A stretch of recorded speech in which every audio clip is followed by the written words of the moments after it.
گزشتہ روز دالبندین میں B S O کے سابق چیئرمین ایڈوکیٹ زبیر بلوچ کو ان کی رہائش گاہ پر ایک حملے میں شہید کر دیا گیا۔ چیئرمین زبیر بلوچ انسانی حقوق کے علم بردار تھے اور ایک پرامن سیاسی رہنما تھے۔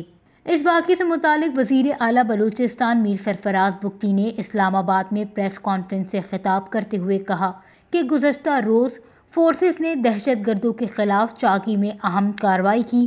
4 دن پہلے انٹیلیجنٹ بیس آپریشن کیا، 2 دہشت گرد مارے گئے اور 1 پکڑا گیا۔ انہوں نے کہا کہ تفتیش میں ایڈوکیٹ کا نام سامنے آیا اور اس کے بعد تفتیش کا دائرہ وسیع کیا گیا۔ پھر متعلقہ گھر کو گھیر کر پہلے ہتھیار ڈالنے کی وارننگ دی گئی۔ 2 دہشت گرد زبیر اور ان کا ساتھی مارا گیا، تیسرے دہشت گرد نے ہتھیار ڈال دیے۔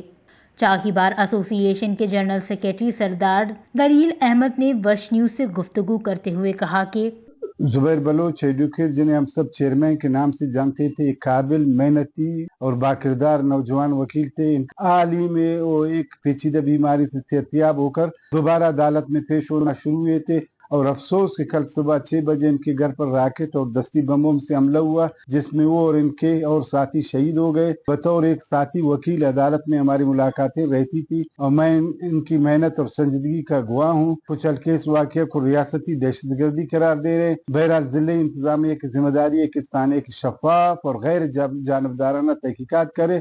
بی ایس او کے سابق چیئرمین زبیر بلوچ کے قتل سے متعلق نیشنل پارٹی کے ضلع صدر میر عاطف بلوچ نے وش نیوز کو بتایا کہ چیئرمین زبیر صاحب ایک بہترین سیاسی ورکر، جمہوری اور ایک ماہر وکیل تھے، اور یہاں پہ جو ہمارے علاقے میں تقریباً اکثر غریب سائلین اس کے پاس جاتے تھے، اپنے کیسوں کے حوالے سے ان کے ساتھ تعاون کرتے تھے۔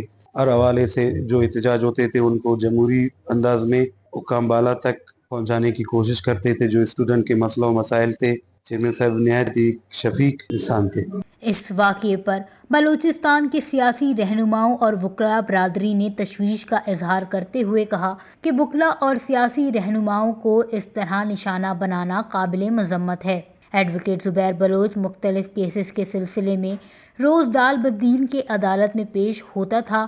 اگر کسی ایسی سرگرمیوں میں ملوث تھا تو ان کو گرفتار کیا جاتا۔ وش نیوز، چاغی، بلوچستان۔